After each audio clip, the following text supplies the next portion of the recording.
your children, no matter what. کسی بھی قیمت پر آپ بےعزتی بچوں کی نہ کریں، ڈسریسپیکٹفل نہ ہو. یعنی اکثر خاص طور پہ جب ہم بچوں کو ڈسپلن کر رہے ہوتے ہیں تو ہم سب سے پہلا جو اپنے اندر رویہ تبدیل کرتے ہیں وہ یہ کہ ہم خود اس وقت بدتمیزی کر رہے ہوتے ہیں جب ہم بچوں کو ڈسپلن کرنے کی بات جو ہے وہ کر رہے ہوتے ہیں. آپ خود بدتمیز بن کر کسی کو تمیز نہیں سکھا سکتے، ٹھیک ہے. لہٰذا خاص طور پہ اس چیز کا خیال رکھا جائے کہ جب آپ بچوں کو ڈسپلن کے حوالے سے کوئی چیز سکھا رہے ہوں تو آپ خود ایک جو ہے وہ ایسا رویہ اختیار کریں جو انسپریشنل ہو،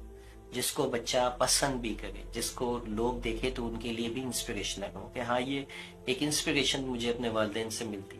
نہ کہ یہ کہ آپ اتنے زیادہ ڈسریسپیکٹفل ہو جائیں کہ پھر وہی چیز بچہ آپ سے سیکھے اور